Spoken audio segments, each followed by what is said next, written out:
जो खबर मैं आपको बताने वाला हूं ना, आपके होश उड़ जाने वाले हैं। ये वीडियो देख रहे हैं आप दोस्तों।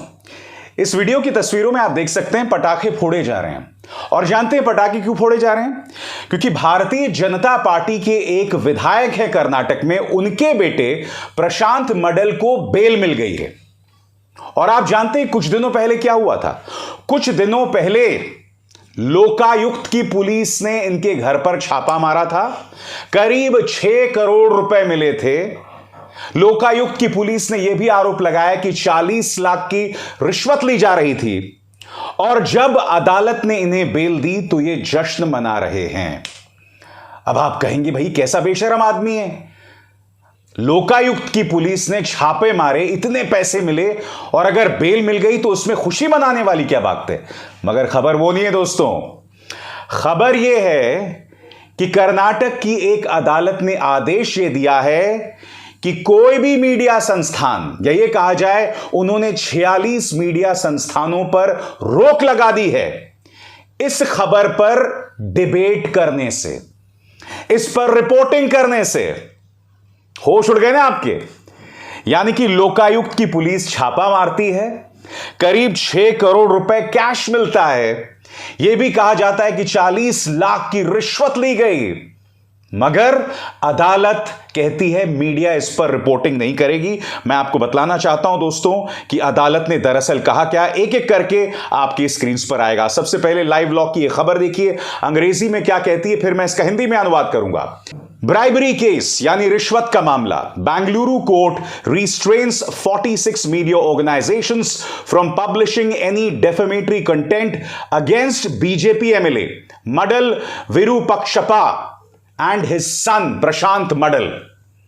हिंदी में अनुवाद कि 46 मीडिया संस्थानों पर अदालत ने रोक लगा दी है कि वो किसी भी तरह की कोई खबर जिसमें एक घर पर छापा मारा जाता है, करीब 6 करोड़ रुपए मिलते हैं और 40 लाख की रिश्वत का आरोप लगाया जाता है, इस पर किसी तरह की कोई डेफेमेटरी रिपोर्टिंग नहीं होगी।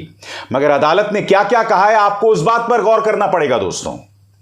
अदालत यह कहती कि सिर्फ इसलिए कि लोकायुक्त की पुलिस ने एक दफ्तर पर रेड मारा और बीजेपी के एमएलए के घर से नोटों का बंडल मिला, इसका मतलब यह नहीं निकाला जा सकता कि वो किसी बड़े भ्रष्टाचार के मामले में शामिल हैं। आपके यहां लोकायुक्त की पुलिस छापा मारती है, करीब 6 करोड़ कैश मिलता है और अदालत यह कह रही है इसका अर्थ यह नहीं लगाया जा सकता कि वो किसी भ्रष्टाचार के केस में शामिल हैं। याद कीजिए दोस्तों, ममता बनर्जी के इस मंत्री चैटर्जी की गर्लफ्रेंड के घर पर रेड मारी जाती है, कई करोड़ रुपए मिलते हैं, उन्हें गिरफ्तार कर लिया जाता है। और यहां माननीय अदालत यह कह रही है कि सिर्फ इसलिए कि आपके घर से कैश मिला, इसका मतलब यह बिल्कुल नहीं कि आप भ्रष्टाचार के मामले में शामिल हैं। आज मैं मोदी सरकार से सवाल पूछना चाहता हूं। आपके स्क्रीन पर मनीष सिसोदिया, नवाब मलिक, सत्येंद्र जैन, ये लोग अभी जेल के अंदर हैं, या तो ईडी की दबिश के चलते या सीबीआई के चलते। राबड़ी देवी, सीबीआई ने हाल में इनसे पूछताछ की। लालू प्रसाद यादव, बहुत सीरियस कंडीशन थी उनकी दोस्तों, फिर भी सीबीआई ने उनसे पूछताछ की। मैं आपसे एक सवाल पूछना चाहता हूं, 6 करोड़ रुपए किसी के घर से मिल रहे हैं। भूल जाइए अदालत ने क्या कहा दोस्तों। ईडी सो रही है, सीबीआई सो रही है। जब मीडिया संस्थान आपसे सवाल पूछते हैं तो आप उनके दफ्तरों में 114 घंटे की रेड मारते हैं। और मैं बात किसकी कर रहा हूं? मैं बात कर रहा हूं न्यूज क्लिक की, जिस संस्थान के लिए मैं अपने 2 कार्यक्रम करता हूं, न्यूज चक्र और बोल के लब आजाद है तेरे। सिर्फ इसलिए कि शाहीन बाग के आंदोलन के दौरान उन्होंने शाहीन बाग की महिलाओं का समर्थन किया था, उनकी आवाज उठाई थी। सिर्फ इसलिए कि किसान आंदोलन के दौरान जिन किसानों पर निशाना साधा जा रहा था, उनके पक्ष में आवाज उठाई थी। ईडी करीब 114 घंटे की रेड उस संस्थान पर मारती है, मगर यहां भारतीय जनता पार्टी के नेता के घर में करोड़ों रुपए मिल रहे हैं। मैं आपसे एक सवाल पूछना चाहता हूं। सीबीआई ने मनीष सिसोदिया के घर पर रेड मारी, फिर उनके बैंक खातों में जाकर रेड मारी। कितना गलत पैसा मिला बताइए ना, बताइए। मगर मनीष सिसोदिया जेल में हैं, सत्येंद्र जैन के घर से कितना पैसा मिला? सत्येंद्र जैन जेल में है। और भारतीय जनता पार्टी के नेता के बेटे के घर में 6 करोड़ रुपए मिल रहा है और अदालत जो है वो मीडिया संस्थानों पर रोक लगा रही है रिपोर्टिंग से।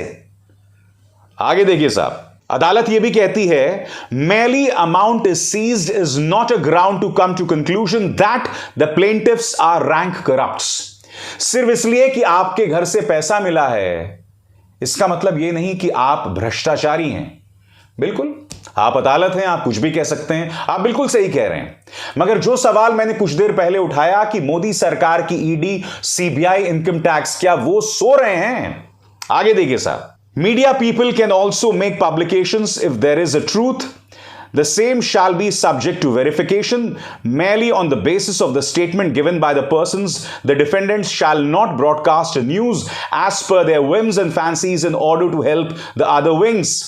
The constitutional right given to media should not be misused by them. The court has prohibited the media organization from conducting any panel discussions in any manner.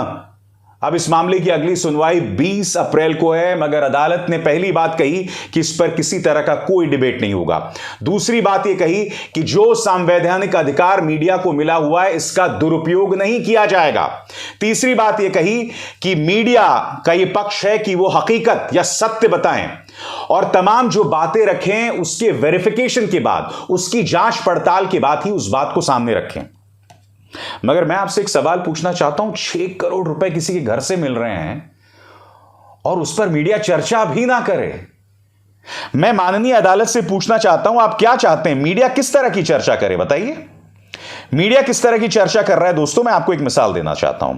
Mukesh Ambani का न्यूज चैनल, यह खबर देखिए, पुतिन ने बनाई hit list. Putin की hit list में 10 देश, Ukraine की मदद, 10 देशों पर भारी, अमेरिका पर पुतिन करेंगे हमला। इस तरह की खबरें मुकेश अंबानी का न्यूज चैनल चला रहा है। मैं आपसे एक सवाल पूछना चाहता हूं, इस तरह की अनर्गल वाहियात खबर चलाने पर ऐसे चैनल्स पर कोई रोक नहीं है। इसी चैनल के कम से कम 2 एंकर्स पर पुलिस केसेस दर्ज थे, यह मत भूलिएगा। इनका यह एंकर, जिसने याद होगा जब राजस्थान में बुलडोजर चला था तो उस पर झूठ कहा था, उस पर अब दंगा भड़काने को लेकर मामला दर्ज है। यही चैनल इस तरह की खबरें भी चला रहा है कि पुतिन करेंगे अमेरिका पर हमला। यानी कि आप कुछ भी अनर्गल, कुछ भी बकवास चलाइए, आप पर कोई रोक नहीं है, आप पर कोई अंकुश नहीं है। अरे भाई, ये सवाल है ना, ये सवाल पूछना गलत है। बताइए, 1 नहीं, 2 नहीं, 3 अंबानी के न्यूज चैनल के एंकर्स ने मानो एक जुनून के तहत अनाप शनाप खबरें चलाने का एक तरह से एजेंडा बना लिया है। भड़काऊ और समाज को बांटने वाली खबरें चलाने का एजेंडा बना लिया है। मैं आपसे पूछना चाहता हूं, इन्हें संरक्षण क्यों मिलता है? अदालत भी इन्हें संरक्षण देता है, भारतीय जनता पार्टी की पुलिस भी इन एंकर्स को बचाने आती है जब उन्हें गिरफ्तार करने के लिए दूसरे राज्यों की पुलिस पहुंचती है। याद कीजिए, जी न्यूज का यह एंकर, इसने राहुल गांधी के बारे में एक झूठी खबर चलाई थी, माफी भी मांगी थी, यानी अपना गुनाह मान लिया था। छत्तीसगढ़ पुलिस पहुंचती है पूछताछ के लिए, मगर उत्तर प्रदेश पुलिस कोई भी एक्शन लेने से रोक देती है उनको। यह काम करती है भाजपा की पुलिस। और जब उनका अपना विधायक पकड़ा जाए इस तरह से तो आंखें मूंद ली जाती हैं, जुबान पे ताले लग जाते हैं और ये ताले मीडिया पर भी लगा दिए जाते हैं। मगर आज मैं एक सवाल पूछना चाहता हूं कि अदालत ने मीडिया पर रोक लगा दी है, 46 मीडिया संस्थानों पर रोक लगा दी है कि अगर भारतीय जनता पार्टी के नेता के घर में 6 करोड़ रुपए मिले भी हैं तो आप उसकी रिपोर्टिंग नहीं करेंगे, डेफेमेटरी रिपोर्टिंग नहीं करेंगे, आप उस पर डिबेट नहीं करेंगे, मान लिया। मगर क्या ये मीडिया संस्थान अदालत में इसे चुनौती देंगे या नहीं देंगे, या खामोश बने रहेंगे? इसमें एनडीटीवी भी शामिल है, मैं आपको बता दूं। क्या एनडीटीवी इसे चुनौती देगा? और अगर आप खामोश बने रहेंगे तो कहीं ना कहीं आपकी नियत पर सवाल तो उठेगा ही। आपकी नियत पर सवाल उठेगा कि अदालत ने एक आदेश दिया और आप उसे चुनौती भी नहीं दे रहे हैं। क्यों नहीं चुनौती दे रहे हैं बताइए? रिपोर्टिंग करना आपका अधिकार है। कौन रोक रहा है आपको? और अगर अदालत आपको रोक रहा है और अगर कानूनन ये सही नहीं है तो उसे चुनौती दीजिए अदालत में। खामोश क्यों हैं आप, बताइए। इस देश में कल्पना से भी विचित्र हो रहा है दोस्तों।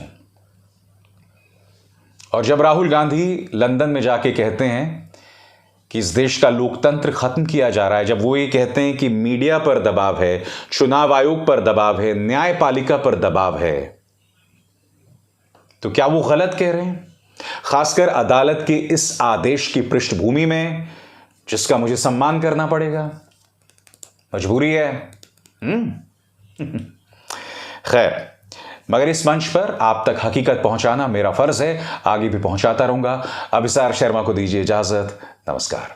स्वतंत्र और आजाद पत्रकारिता का समर्थन कीजिए, सच में मेरा साथी बनिए। बहुत आसान है दोस्तों, इस ज्वाइन बटन को दबाइए और आपके सामने आएंगे ये 3 विकल्प, इनमें से एक चुनिए और सच के इस सफर में मेरा साथी बनिए।